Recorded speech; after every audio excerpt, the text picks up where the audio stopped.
Good morning, folks. Happy Saturday to you. I am checking out one of the two microphones that I got. That's why I look like a sportscaster this morning. But anyway, I've noticed that there's been a big interest and a lot of views on these ghost videos that I've been incorporating into my baking.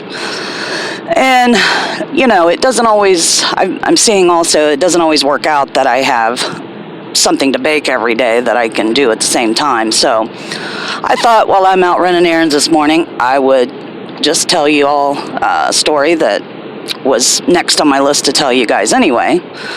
So to get on with it, this particular incident occurred back in summer of '98. And at the time, I was working third shift at a grocery store. And the house I lived in looked just like the house from Psycho. I mean, identical. And for anyone that's anywhere near Greene County, Ohio, and would like to see it, it sits right on the corner of Miller and Maple Street. And if you drive past, you'll see exactly what I mean. It's uncanny. But at any rate, the house was very old, of course. And there'd been several people that died there. One gentleman had hung himself in the attic. There was an old lady that died there, I think of just natural causes, but she haunted the house pretty badly. And then back in the early 1900s, there was a little 6-year-old girl that had drowned in a well in the yard. And that's just the three that I know about. But what had happened, one morning I came in from work. I got off at 6 in the morning, and I slept upstairs. There was no air conditioning, but I had a day bed up against a wall with a window on either end of it. And, in hot weather, of course, I'd open those windows, and it stayed fairly comfortable. I mean, a person was able to rest, or at least I was.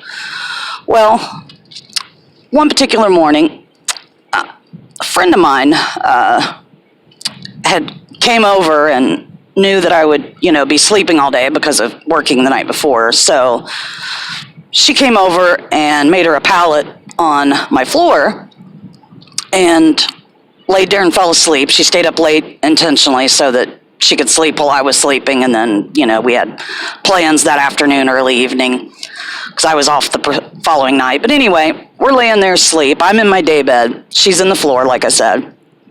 And it was daylight, of course.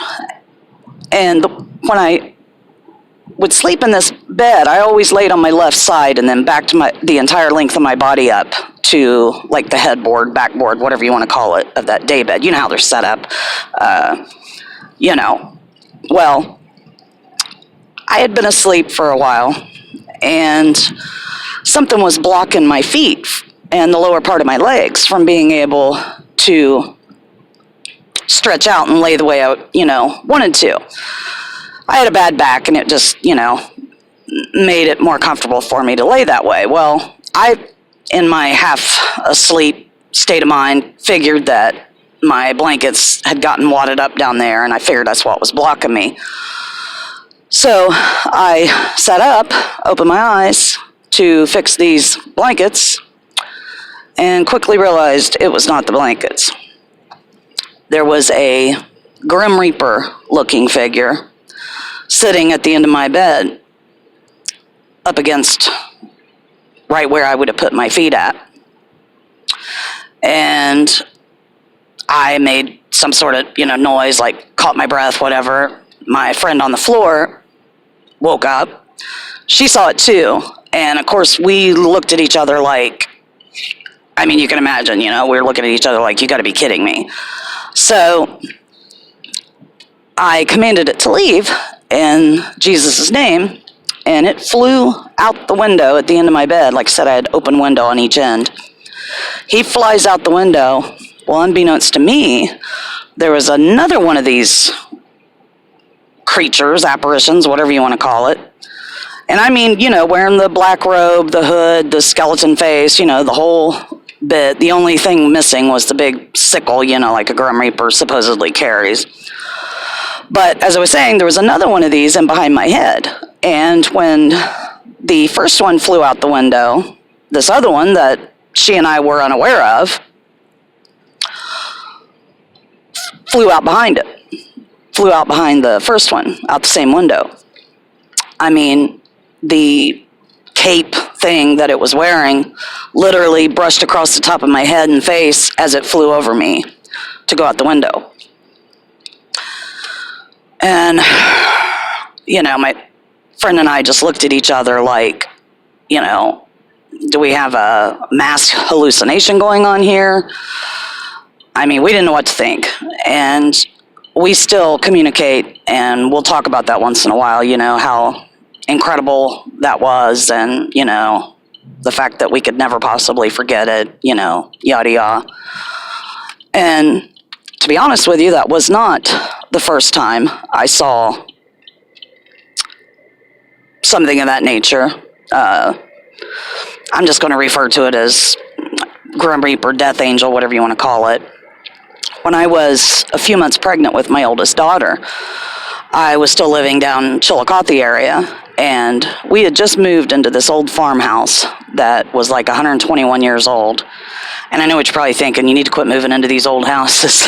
But fact of the matter is, these things have followed me from place to place. Now, anyway, what had happened, it was daylight, and like I said, I was, about 4 months pregnant with my oldest daughter. And I was laying in bed asleep one morning, and my right knee, I'm laying on my back, my right knee was kind of bent and sticking over the side of the bed, exposed. And some sort of cloth or whatever was brushing up against my knee, and that's what woke me up. So I wake up and I look, and there's two of these Grim Reaper things, again, two of them, standing by my bed just looking at me. And that scared the daylights out of me, especially being pregnant.